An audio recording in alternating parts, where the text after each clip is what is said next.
I watch a lot of commercials. I think they're important. Our culture has gone the way of consumerism, and that's where the money, and consequently the emphasis, is. Back in the day, art was bought by kings, lords, and other people that requested it, and that's how artists' names survived. Back in the not as far back day, art was bought by cultural icons, and that's how the artists' names survived. Until, that is, the artists themselves became the cultural icons. The artists directed themselves, but such an unguided system of supply and demand didn't last long, and the companies came along to direct these self-directed individuals. It continues this way until every so often a war breaks out or some tragedy befalls us and the artist actually has something to say, and so they direct themselves again. But again, it doesn't last very long, and then the companies come along to buy out the artists once again. So if you want to see good art these days, watch commercials. And do. Of course, if you actually watch the commercials, you know that most art out there is shit, with a few gems now and again. I think it's actually always been this way, so don't fret too much about the state of art. My love for commercials came when I was about 10 years old. Coke had just put out an experimental product called OK Soda. It was experimental, and to be perfectly frank, just plain gross. But the good thing was, Coke had allowed for an experimental advertising campaign. Here's what it was. Think of the advertisements of the 1940s. They were campy, usually untrue, and paid no attention to the fact that they were advertisements. Then consumerism became America, and ads had two jobs.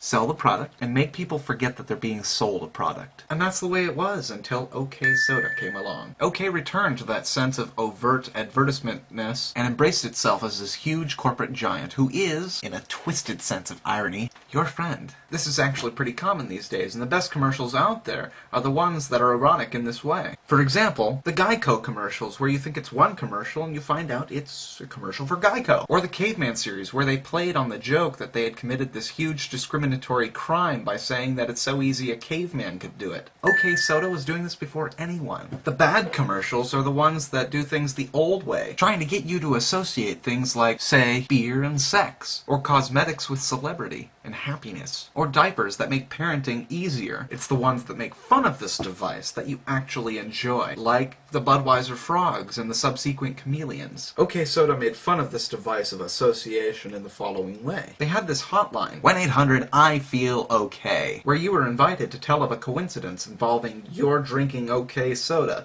and some amazing event happening. So, for example, someone would call up and say, So I was drinking OK Soda and I was watching a cool movie and I ran out of OK and all of a sudden, the power went out. Hello? Hello? or, Hi, this is Linda from Denver, and I drank OK, and then I could read my dog's mind. Only it was really boring because the only thing going through his head was a low humming noise. I guess I should get a new dog. or, The name of your soda, OK, is also the state abbreviation for the state of Oklahoma.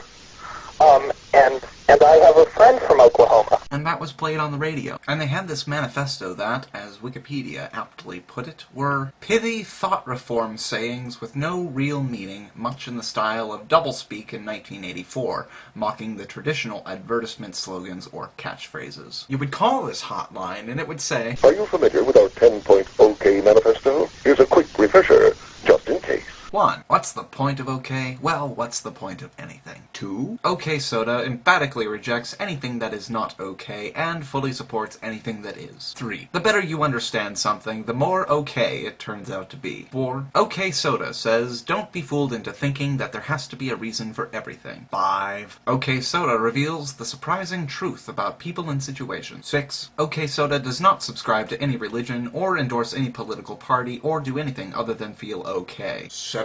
There is no real secret to feeling OK. 8. OK Soda may be the preferred drink of other people such as yourself. 9. Never overestimate the remarkable abilities of OK brand soda. 10. Please wake up every morning knowing that things are going to be OK. It's a product, and separately, it's an advertisement that tells you your life isn't particularly meaningful. And that won't change just because you buy this product. So, you may as well buy the product. It's not profound, it's an advertisement, and that's okay.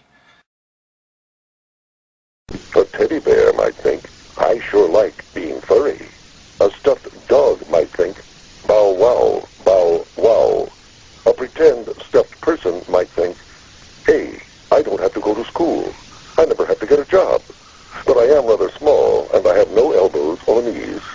Oh I'm sure things are going to be